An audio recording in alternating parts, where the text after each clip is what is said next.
So good evening, everyone. Welcome to tonight's program. My name is Sarah Carr.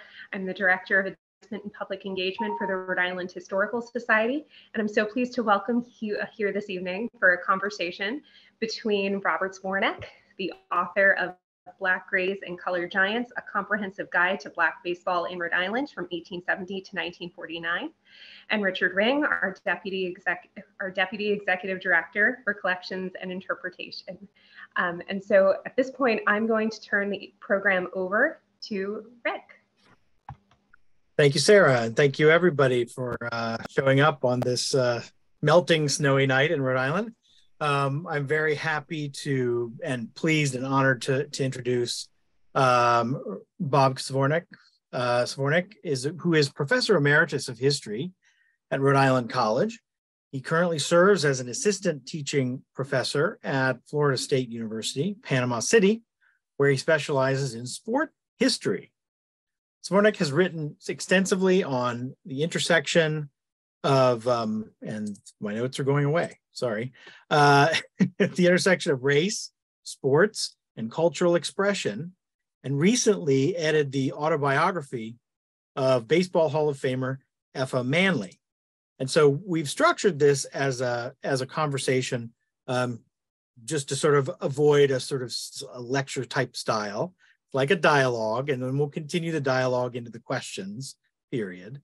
But we'll start with basically, the genesis of the book, maybe a little bit about what drew you even to the study of Black baseball as a subject, and then the ideas behind publishing it. Sure. Good to see you again, Rick. Probably two factors were at play regarding the origins of the book. One was very practical. The other maybe a little bit more heartfelt. So the practical part of it is, I've been researching Black baseball in Rhode Island for over 20 years. Some of that research has found itself into articles, but a lot of it hasn't.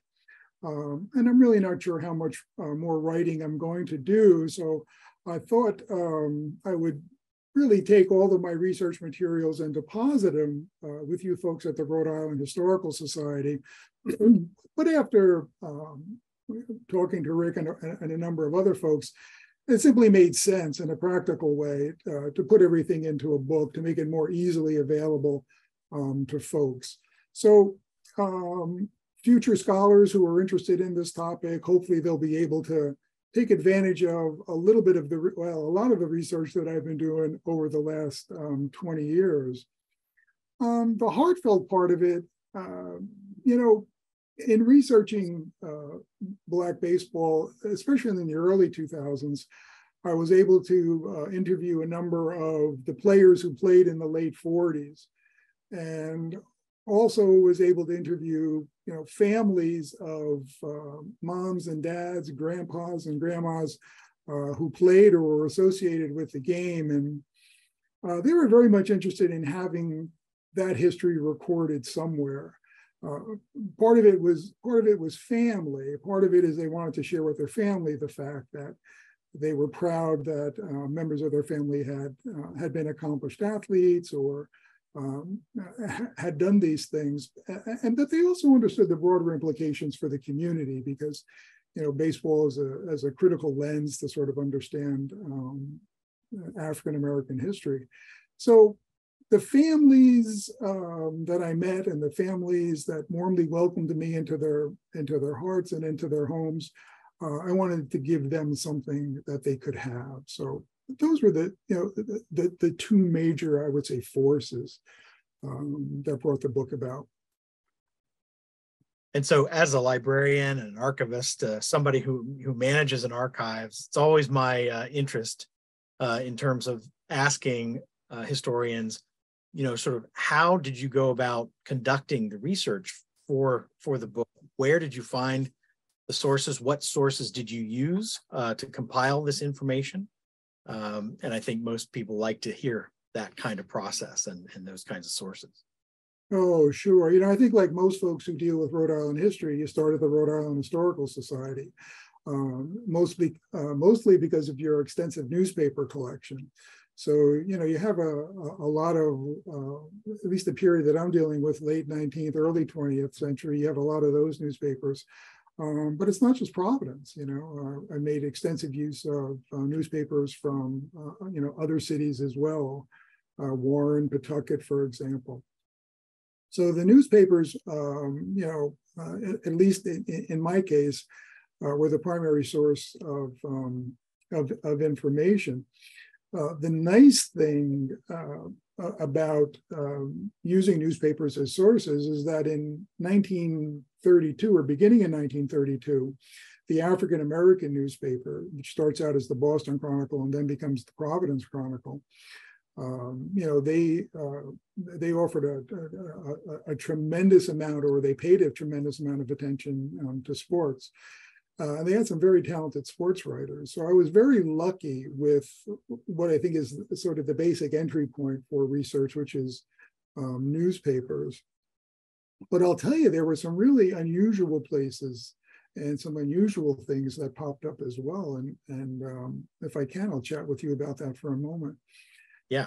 So, I visited Ken Carlson down at the State Archives and, asked Ken if is there any evidence of incorporation papers on a part of some of these Black clubs? Because, in a moment or so, I think we'll talk a little bit about some critical turning points in the history of Black baseball. And one of them is, baseball becomes a commercial enterprise. And I was wondering if any of these teams had actually incorporated, with the Secretary of State. And when you incorporate a business operation, there's a lot of paperwork to be filed.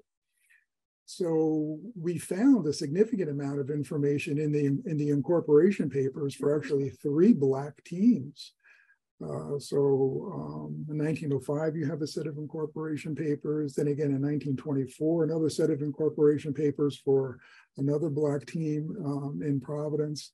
And then a little bit later in 1926, another set. So one of the areas that sort of came out of the blue a little bit, were the incorporation papers.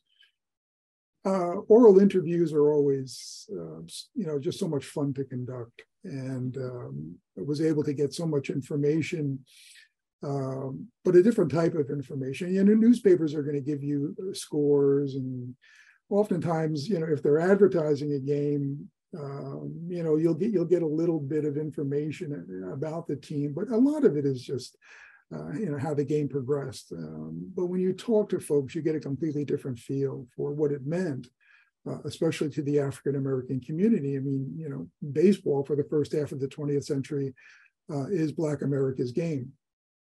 And to a considerable extent, it satisfies a lot of the, I think, cultural and social needs of the community. So talking to folks, you get that sense of just how critical it was.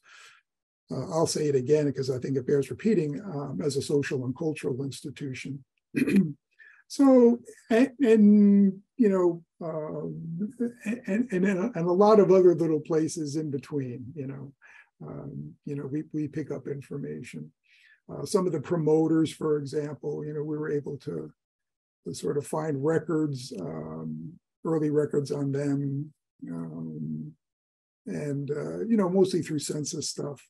But that's the basic stuff that historians already know about. Of course, you go through the city directories and things of that sort to see where people are living and where they are and all of that. But for the most part, I think that, that comprised a good part of the research.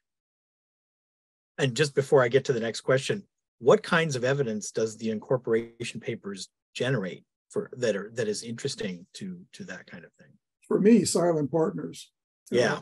Oftentimes what you get is, this person is named as the owner of this particular organization, this particular ball club.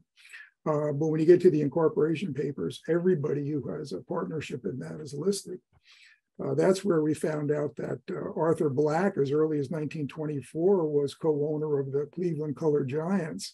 Everybody thought that organization was run by a guy named James Gibbons, but the incorporation papers clearly indicated that there were folks who wanted to be behind the scenes, and I understand why Black wanted to be behind the scenes, but he's clearly listed, And then they have to state the purpose of the organization, so you get the sense of why are they putting this together, and what's the purpose of all of this. So yeah, I would say for folks who haven't looked at incorporation papers, they can be extremely helpful. Fabulous. So can you, for context sake, give us a kind of a thumbnail brief history of Black baseball, focusing on its turning points and in history?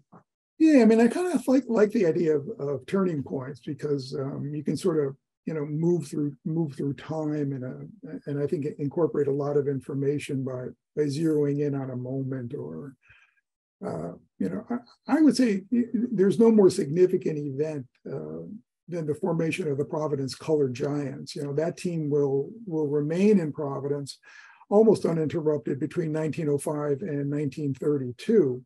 But the significance about the Providence Colored Giants is that they elevate the game from what we call an amateur game to a semi-professional level. So I suspect most folks understand that baseball can be played at an amateur or sandlot level, and that amateur and sandlot level really brings us into close contact with a lot of fraternal or civic organizations who sponsor teams who have fun on an amateur level. But in 1905, something really interesting happens. Daniel Whitehead, who would later become known as the father of Black baseball in Rhode Island, he creates a team, and then he incorporates that team. That's one of the first set of incorporation papers we have. So it's clear that this is not just a money-making operation, but it's a sort of an African-American run economic enterprise. And there's a couple of things that have to be done, sort of scaffolding for that to be successful. The first of which is when you play semi-professional, and I'll try to get through this as quickly as possible. Semi-professional means you get paid by the game. So one of the ways you can get paid by the game is through you split the gate. So both teams split the gate down the middle, and given the amount of attendance, that'll determine how much money you get. The other is a guaranteed gate. In other words, a team might not come into Providence, or the Providence Colored Giants might not play a team unless they're guaranteed a certain amount of money. But regardless, at the end of the day, you're coming away with money. Now, for that to happen, basically you need an enclosed stadium. You can't have people standing outside first base or third base line and watching the game for free. So one of the things that Whitehead does is he gets into contact with Felix Wendelschäfer, who's the manager of the Providence Opera, but also president of the Providence Grays in 1905. And he organizes a series of games to be played in Melrose Park, which is an enclosed stadium that the Providence Grays played in. And that really, I think, sort of puts the Providence Colored Giants on the map, playing in a premier stadium. Having the backing of someone like Wendelschäfer. But I'll always remember, though, one of Whitehead's comments in the press. Whitehead in the Providence Journal says, come out and watch my team. It's worth the price of admission. So once that term comes in, it's worth the price of admission. Then you're talking about semi-professional. The next turning point, and there's a little bit of controversy surrounding this, I understand, but Providence does have a professional baseball team. I will argue that they have a professional baseball team. It's going to be the Providence Colored Giants in 1931. And for those of us familiar with, Black baseball, or what they call Negro League baseball on the national level. In 1931, the National Negro League really disbands. It goes under. It collapses under the combined weight of the Great Depression, but also the death of its founder, Rube Foster. And there are players released from their contracts, and they're looking to sign with any team that can give them a salary. By 1931, the Providence Colored Giants are now under the direction of arguably the most wealthy African-American in Providence, Arthur Daddy Black. He's the numbers runner. He's the primary gambler, right, out of Hoyle Square, and now he's running the team. He is able to collect a group of players that had played professionally. I mean, the third baseman for that team, for example, Oliver Ghost Marcel, was shortlisted for the Baseball Hall of Fame, back in 2006 when they inducted, I think, 18 players or so. So you really have a professional team in 1931 playing in Providence, and these guys all have professional pedigrees. So if you're looking at these sort of interesting turning points, I would say, the commercialization of the game in 05, and then this interesting experiment that occurs in 31. But I hate to say it, the team doesn't perform as well as Black likes, and he walks away from the game. He's not making any money out of this. He's paying his players a monthly salary, and he's not seeing his players perform all that well. As a matter of fact, he's somewhat embarrassed in New York when he brings his team to the Polo Grounds to play Bill Bojangle Robinson's Harlem Stars, who would later become the New York Black Yankees. And he walks away from it. And actually, Whitehead takes the team back in 1932. And when Whitehead takes the team back, he brings it away from that professional scale of monthly payments to gate again. So, the point here is that, Rhode Island is witnessing Black baseball at every level. Amateur level, which again tells us a lot about civic and fraternal life and all of that. But but then you got it's a money-making enterprise, and it's a successful money-making enterprise. So you said, or you've mentioned to me, that there's a growing interest in 19th century Black baseball, and given that, and maybe you can talk a little bit about that, but what have we learned about the early days of the game in Rhode Island? Is there more that you want to say about that? Yeah, we uncovered a lot of interesting things about 19th century Black baseball. So you're absolutely right. I mean, generally speaking, baseball historians have become far more interested in 19th century baseball recently. And that holds true for Black baseball as well. There's been a lot written about professional Black baseball from 1920 to 1960, the traditional Negro leagues, but a lot less on not just local teams, but also 19th century teams. So Rhode Island's got this sort of a number of interesting things that are happening in the 19th century. And for me, the most fascinating is a hotel circuit develops in Watch Hill in Westerly, which attracts several of the finest ball players along the East Coast. So just to kind of give you a little bit of a backdrop here, you have exceptionally good Black baseball players playing for hotels down south, during the winter months. But during the summer months, they come up north, and Watch Hill becomes at least this region's area for exceptional Black baseball. I mean, there's these three hotels: the Ocean House, the Watch Hill House, and the Larkin House, and they all hire African-American waiters, but they're waiting tables, but they're really being hired to play ball. The teams entertain the guests, but it's far more than that. Teams are playing each other. They're playing naval teams, that come into town. They're also playing other sort of semi-professional teams in the area as well. But the waiters, which is really an underappreciated story. The waiters are hired and are expected to do a number of things. It's not just to play baseball, although baseball was one. They also provided entertainment. They sang, they danced, and all of that. And one historian, James Brunson, is sort of famous for saying, "Hey, listen, when you look at these hotel circuits and the waiters, the waiters are really melding together a lot more than just baseball. They're melding culture, and they're melding dance and song and all of that.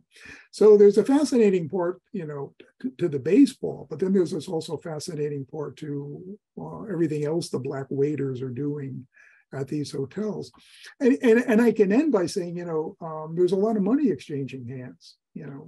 These are wealthy folks who are staying at the Ocean House, and they're betting on games left and right. And, if your team wins, I'm sure the players were slipped, whatever amount of money, they could by folks who were betting on the game. So waiters always had that extra opportunity to earn a little bit of extra money kind of under the table by performing well or winning. So in the 1880s, you get the hotel circuit in Watch Hill, which is exceptionally good baseball. One of the nice things, and this is where I hope, some folks can sort of pick up on at least some of the preliminary research that I've done. The Westerly Public Library has all of the, I'm not really sure what to call them, but, these hotels would put out, maybe twice a month or something, a newsletter, surf news or, in which they would cover these baseball games, very, very carefully. So we have a fairly good historical record of who was playing and what it meant really to the, not just to the players, but also to the guests there. So that I'd say would be one, but I'll go back and just quickly, again, repeat that the 19th century also sort of ushers, the 19th century also ushers in something else. Let's hold off the repeat for a minute. 19th century also ushers in something which is crucial to Black baseball in Rhode Island, which is the Emancipation Day celebration. So in the late 19th century, as most folks know, African Americans in Rhode Island don't celebrate Emancipation Day like most folks throughout the United States. January 1st is the day that most folks celebrate Emancipation Day relating to the Emancipation Proclamation, Lincoln's Emancipation Proclamation. But in Rhode Island celebrates West Indian Emancipation, which is August 1st, sometimes celebrated on the first Monday in August. That celebration was the premier cultural celebration for African Americans in the late 19th century. I mean, it still is. It's still carried on to this day. But in the late 19th century, it was, far more intense. The championship, but basically the Black Championship of Rhode Island, oftentimes played between a team from Providence or Newport. That would be the highlight of the Emancipation Day celebration. So the 19th century begins this kind of interesting tradition of having the Black Baseball Championship of Rhode Island played during the community's most sacred and in some cases celebrated holiday, Emancipation Day. So, there's so much written and we have so much information on Black baseball post 1932. You have to get a little creative in terms of the sources, but the stories are incredibly powerful. What I was going to say about repeating was a lot of the 19th century games are being played by those organizations. And I was really surprised, these commanderies, Knights of Templar,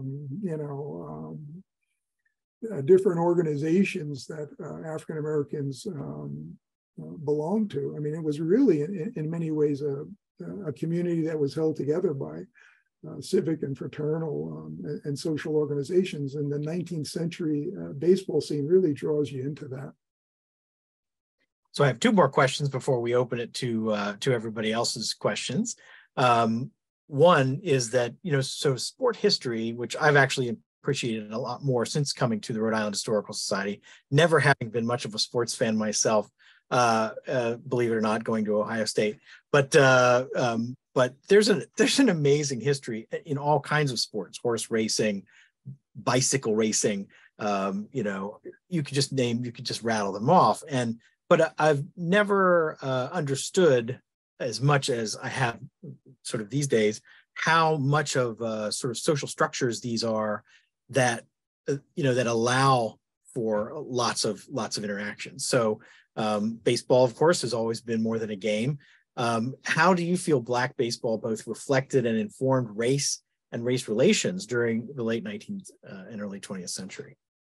Yeah, well, if we start with reflected, Rhode Island is not immune to the indignities of segregation and racism, and you're having all Black teams playing, so baseball is segregated. So in that instance, it sort of reflects the racial climate. But by the same token, it also reflects something else that sometimes we forget to mention, and that is it also reflects I think a sense of solidarity or community that develops within neighborhoods throughout Providence or Newport or other places. Baseball becomes a place where not only African Americans can gather and enjoy a game, but I think it's also it's not that I strongly believe that it's also provides a sense of cultural expression that African Americans would not have been able to demonstrate if they were playing on white teams. So. And we can talk a little bit about that idea of cultural expression a little bit later, because I had extensive conversations with Charles Butler on all of that, and he had some wonderful insights into the fact that it's a different game that African Americans are playing, right? So even when Jackie Robinson, breaks into Major League Baseball, he's jazzing the base paths, or and he's really reflecting a type of game that was.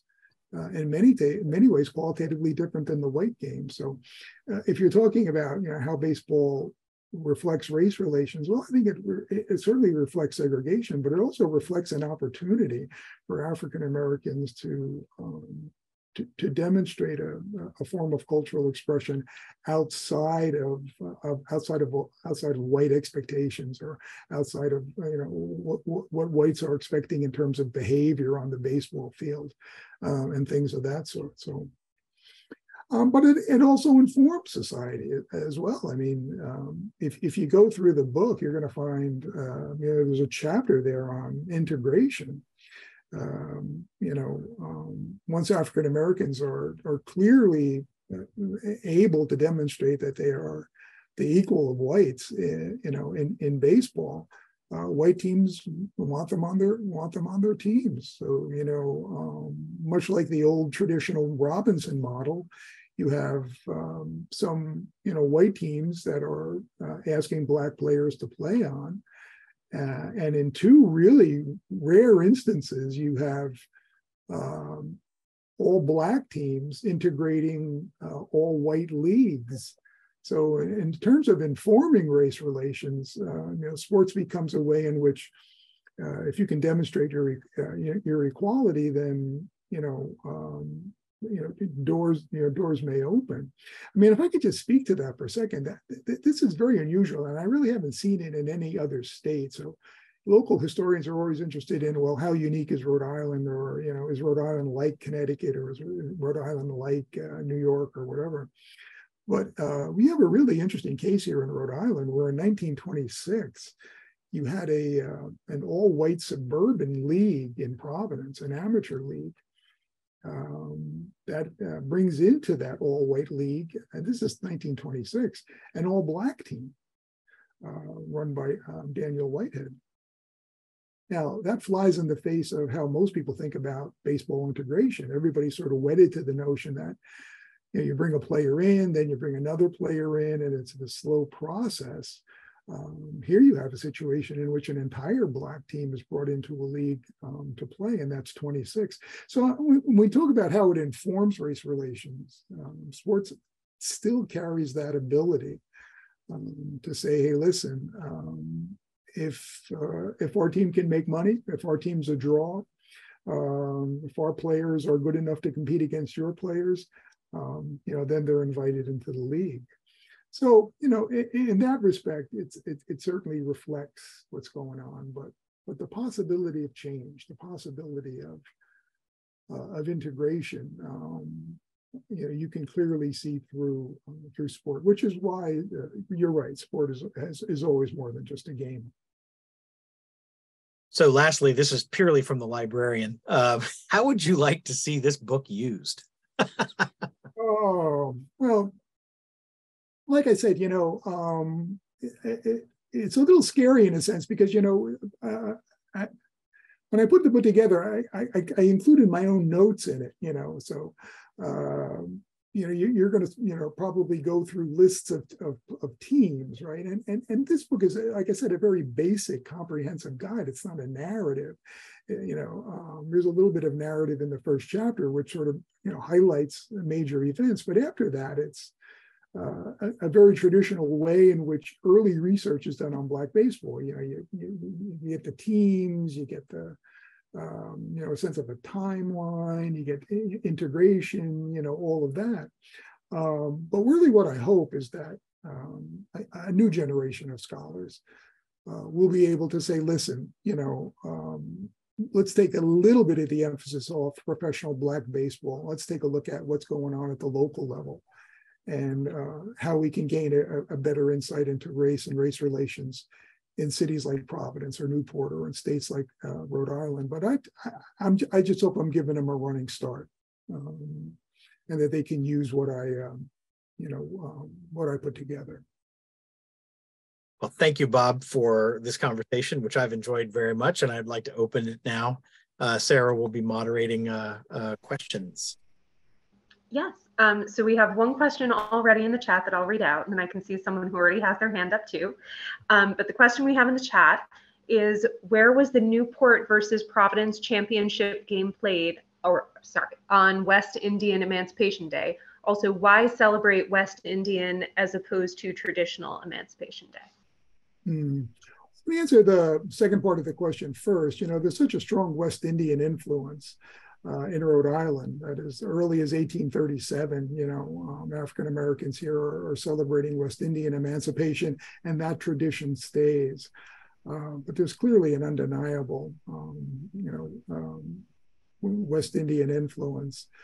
Some of the earliest games linked to Emancipation Day are played between Providence and Newport. And in some instances, the earliest games are not really championship games. A lot of times they're lodges that get together, or, like I said, civic or fraternal organizations. But then it becomes very clear that by the late 19th century, now you're talking about a championship game for bragging rights. Who has the best African American team in Rhode Island. And so, Whitney, I can see your hand up if you want to ask your question. Sure. Hi, Bob. Hey, Whitney. I was just wondering, okay, so during World War II, when you had the Women's League, and African-American women obviously were not let into that, is there a parallel type of league like we have with the Negro leagues and professional baseball? No, and that's I'm remiss. I didn't sort of mention that there was a sort of a robust women's league, right, in Rhode Island. So when you look at the professional Negro leagues, no, there is no women affiliate to that.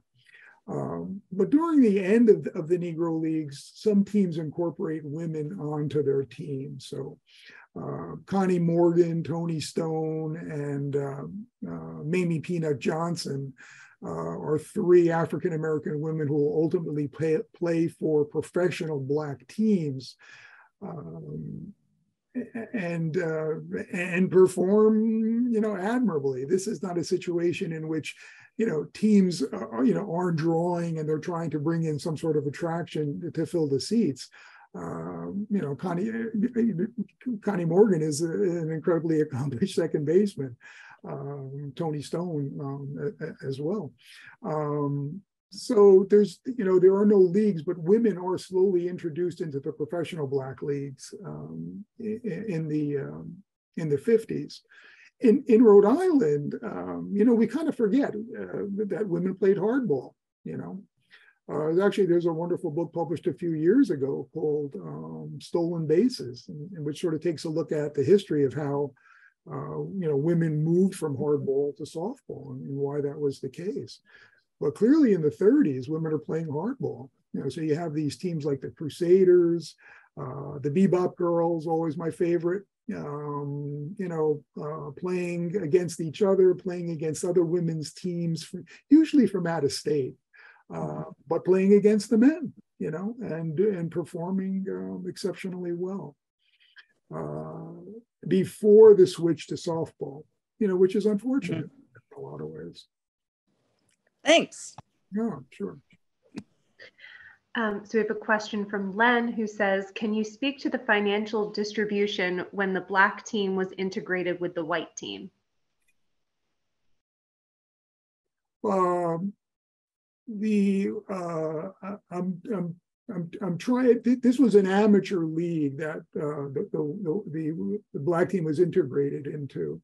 I'm not sure if Len is referring to that. So there wouldn't be a whole lot of money exchanged there. In both cases where African American teams are integrated into white leagues, that was done at the amateur level. It was done in 26 with the Suburban League, and then again in 31 with actually the Boston Twilight League. Providence Colored Giants can't find a league here in Rhode Island, so they have to move up to Boston. But financially, I think there's a misunderstanding that, hey, if you bring a black team in, you're going to increase sales, right? In other words, you're going to have black players, you're going to have black fans as well as white fans, and I think there's a certain truth to that. So you say to yourself, hey, maybe they're bringing in a black team as a promotional, item to increase attendance. But that really wasn't my sense of it. It's actually pretty complicated how the Providence Colored Giants get into the Suburban League. It's a long story, which I think doesn't have a lot to do with bringing that team in to increase attendance or things like that. I don't know if that was specifically the question you were asking, Len, but. So we have questions from Barbara. She asks, in the hotel circuit games, did hotel guests pay admission or was it part of the hotel stay? Oh. And then also, did the hotel circuit players make more money for playing ball and entertaining than as only a waiter? Oh, yes. Oh, yes. So no, the hotel guests get to watch for free, so no, they don't have to they don't have to pay. But there was generally a head waiter, and that head waiter was kind of responsible for recruiting the rest of the wait staff. And it was pretty clear to the head waiter that, when you're bringing folks into the hotel, let's make sure that there's 10 or 12 accomplished baseball players.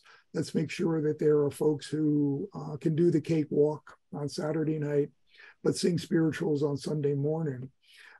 So there's a history of black waiters in Watch Hill, which moves well beyond baseball. But the money-making potential, was there. What lures a lot of these folks from the South to migrate north during the summer to play in these hotels is money. They're going to get money on the side. We have a few questions from Karen, who says, I'm not sure how to ask this question, but in terms of the way the game was played, when a white team played a black team, was there any evidence of how the umpires reacted to these differences? Were there black umpires? What about youth leagues? Were they segregated? Did white teams play black teams in these younger leagues? Yeah, well, actually, what's really interesting, if you take a look at Newport, you have an African American umpire, who was umpiring both black, and white games. But for the most part, you had black umpires, officiating at all black games. But when it came to a black and a white team, it was almost always actually white umpires. The only evidence that I have is a really interesting case that dealt with the only Street Baptist Church had a baseball team, and they were defeating a white team, and right at the very end of the game, when it looked like let me take a step back. The umpire stopped the game at a crucial point when it looked like the only Street Baptist Church was going to win the game. And that created some sort of a bad feeling, certainly a scuffle. So you do have instances, at least with the only Street Baptist Church, where a white umpire literally stops the game before the black team can win. But the answer to the question is, yeah, African American umpires and scorekeepers for African American games, and mostly white umpires and white scorekeepers for mixed games. We have a comment from Antonio Santuri, who says, if you'll recall many moons ago, the 500 level history course at Rick, where we wrote the paper about black basketball in Providence, is there any connection or correlation to the two sports in Rhode Island black sports history? Yeah, I think, when you take a look at the first half of the 20th century, you have multi-sport athletes. You really don't have that anymore. Even at the high school level, folks pick a sport and that's it. But you had a lot of black baseball players also playing basketball. I would have loved to have extended the research into what we call black fives, because just as there were black baseball teams, there were black basketball teams. Actually, Arthur Black, the individual who owns the Providence Colored Giants in 31 and also helps bring the Cleveland Colored Giants in 1924. He owns the Providence basketball team, all black basketball team, and so there's a strong parallel between black basketball and baseball. But remember, basketball isn't that popular at this particular point. I think we have to avoid the presentism of saying, hey, listen, basketball is a big sport in the community, or football is a big sport in the community. Baseball was that, at this point. Basketball really was not the sport that it is today. But no, you had black fives, same thing, representing different civic or social organizations. But then you had semi-professional black teams too. And out of Providence. And I'll tell you, the big games were the games, held between the Providence black team and the Boston black team. Those were major events. I think Antonio, when he did his paper, focused a little bit on a game that Ethel Waters, the famous African-American entertainer, she comes, she's in Boston doing, I think the play, Black and Blue. And she has a night off, and where does she go? She goes down to Providence to catch the basketball game. And those basketball games, much like today, you had a women's basketball game before, and then a men's basketball game after it. So, yeah, there are just so many connections, and a lot of what we say about baseball can also be said, I think, to a lesser extent about basketball. We have a question from Alyssa. She says, is there any explicitly political or civil rights activism by these baseball players, similar to the Black Lives Matter activism that some pro players participate in today? Well, I'll tell you, politics, in Rhode Island, you can't avoid politics. And in this instance, not even in the sports world. So in the 1930s, there's this pivotal political change, right? African Americans are moving towards the Democratic Party. The Democratic Party is opening its arms and welcoming African Americans.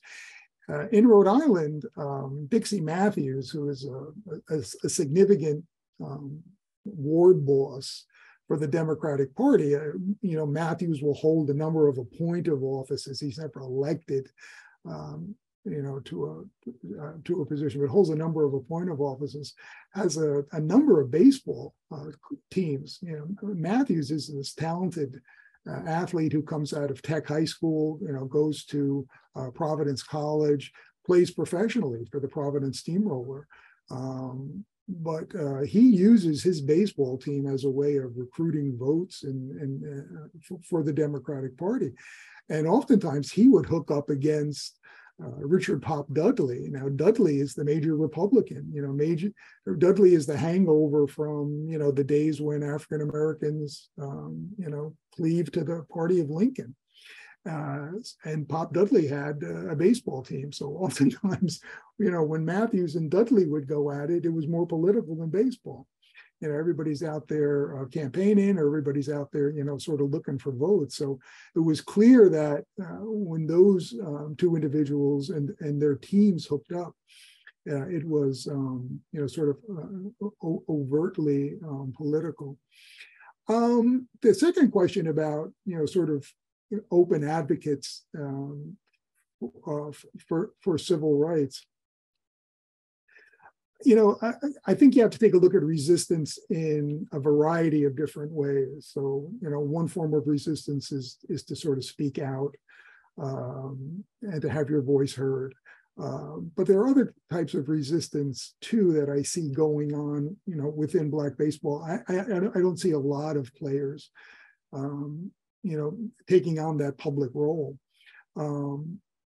But there is a sort of interesting form of resistance. And part of that resistance is just the ability to say, we play the game just as well, if not better than you. But one form of resistance I always sort of liked, and that was African American teams would oftentimes, traveling teams in particular, would oftentimes get together and speak among themselves and say, listen, we know we're very much, we know we're considerably better than this white team, but we can't beat them by a big score.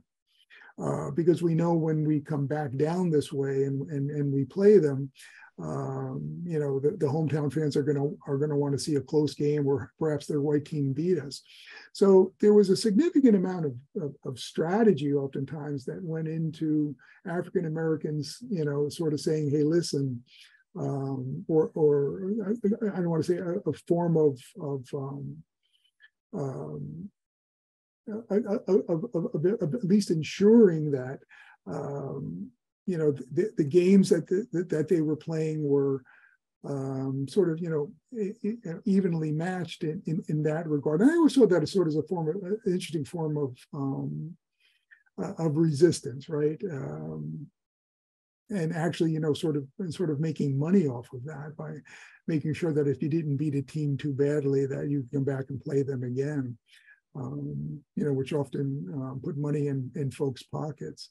But, outside of, organizations like the Marathon Club, which had a baseball team, Marathon Club, was always very much in the forefront of civil rights in Rhode Island.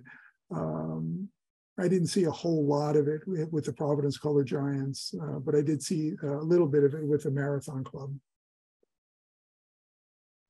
So speaking of the traveling teams, we have a question from Nancy who says, how were Black teams traveling, say, from Providence to Westerly in the late 1800s, early 1900s, and where were they staying when waitering or ball playing in Westerly? Clearly not at the ocean. Right. Well, that's sort of a familiar or interesting story in Black baseball. So, teams would find homes in the African American community that they would stay at. That lasts sort of well into the 20th century. in some of the 19th century games, actually, some of the early black teams that actually traveled as far as Brooklyn, used boats. They sailed down to places like Brooklyn. But in the late 19th and early 20th century, people are still, using some form of automobile or transportation that way. I know that in 1905, this is sort of a little bit later. I know that in 1905, Daniel Whitehead purchases a big car, which was called a Chalmers car, simply because he needed to pack as many ball players as he could into it. I know that was 1904, 1905. So I'm thinking, either by boat if you're heading to New York, or by boat if you're heading to Westerly, those types of places. Block Island also has a black baseball team too, which we didn't talk about, and a little rivalry develops between Watch Hill and Block Island, but that's all by boat. So yeah, those are the various forms of transportation, but I'll have to take a closer look into that. I didn't really see too much about how folks were traveling. We have two more questions. Sure. The first is from Paul, who asks, did any companies sponsor these black teams? No, we didn't have any. That's an interesting question, because when you look at the white teams, they're almost always company teams. But no, there were no companies that sponsored African American teams, even up into the late 40s. These teams are all sort of independently run, or run out of, like we said, social organizations. One area that we didn't get into, but it is also fairly significant, is the John Hope Settlement House League. So the John Hope Settlement House League has a four black team league, which represents various neighborhoods in the community. And in the 40s, around the time of World War II, that becomes the premier sort of venue for black baseball. But no, you sort of take a look at the white teams, and a lot of them are company sponsored. We have a question from John, who says, I'd be curious to hear some stories of the conversations you had with players in Rhode Island or their families. Oh yeah, I tell you, I'm so indebted to Charles Butler for spending so much time with me, talking about the games. Mr. Butler was the one who said, oftentimes when you played white teams, you played a certain type of ball, but when guys got together after dinner, or after the white game was over, they had a very, very different way of playing. And he explained to me that there was a certain sort of black aesthetic that was attached to the game. And I'll forever be thankful for him, to explaining that. But Mr. Butler was someone who sort of told me the intimate details about the first truly integrated team in Rhode Island, which was the Circle Athletic Club, run by Biffo Duarte. So in 1949, Biffo Duarte brings together both black and white players. He searches the city and finds the best ball players. And Mr. Butler is just an ace pitcher on that team. And he allowed me some wonderful insight into how that first integrated team came about. That you can only get from a player's perspective, and why Biffo Duarte wanted to get an integrated team finally on the books. That integrated team is a championship team. They win the city. They win the city title there. So the backstory of how Rhode Island's first integrated team comes about, I got through Mr. Butler.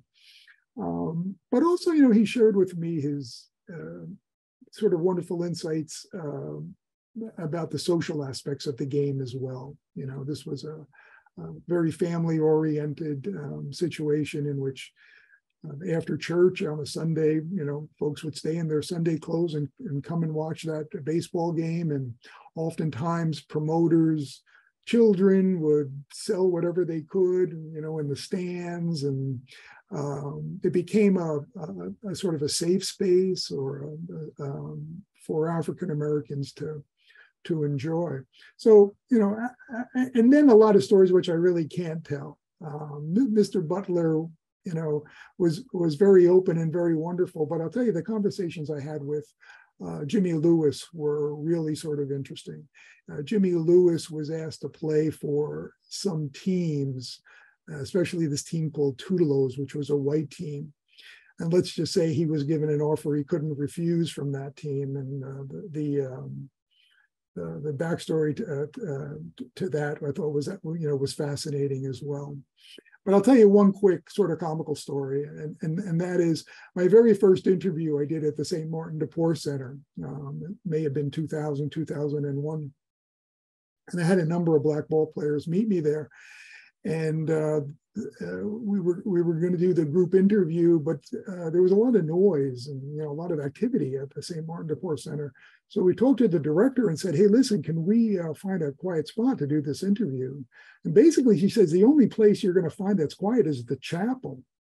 So we snuck these guys into the church, and once the interview got started, between the language and the stories, I'm sure something's still burning in that church somewhere, but I don't think I ever laughed as hard, during that first interview, and it was just wonderful. And I'll tell you another thing for scholars, especially doing oral interviews, the one-on-ones are fine and they're great. But when you bring 4 or 5, in this case, guys together, and they start riffing off each other, it was absolutely wonderful. So maybe to sort of leave with that, I'm still doing penance for whatever happened in that church. But that was just a wonderful experience. Yeah. So I know before we wrap up that there is someone else who would very much like to say something. Our executive director, Morgan Graff. Oh. Hi, everybody. Thank you so much for being here tonight. But I did want to get a chance to especially say thank you to Bob for being here with us. What he has been able to do in his career in Rhode Island and add to the history that we have, history of sports, Black baseball, but also football and basketball, and Black life in Rhode Island has been extraordinary. And we are all such tremendous beneficiaries of that work. And so I just wanted to get an opportunity to say thank you again to him for everything that he's done, and reiterate, what I've said many times, which is we miss you so much up here, and hope that if you're not on your way up here anytime soon, that we'll all be at your house in Florida. But thank you so much for this wonderful evening, for all of the work you've done. And I do hope that many of you are inspired to pick up from where Bob has left us with this material, because it's an extraordinary resource, but there are so many stories to build off of from this. So we hope that this is an inspiration to you. And again, I can't thank all of you enough. And, to Bob, just thrilled to see you. And thank you so much. Oh, and I miss you too, Morgan, very much. Thank you so much. Yeah. I promise. Yes, and I will answer Nancy, sorry, Rick. I will answer Nancy's question in the chat very quickly, which is where to get the book. And you can order the book on our website and at our store, shoprahs.org, which I'll also put into the chat. So yes, thank you all so much for being here this evening. Thank you for your questions. I'm so sorry that we weren't able to get to all of them. We probably had at least another 30 to 45 minutes worth of questions in the chat. So thank you all so much for your interest and for being here. And thank you again to Bob and to Rick for the conversation this evening. And we hope to see all of you again very soon.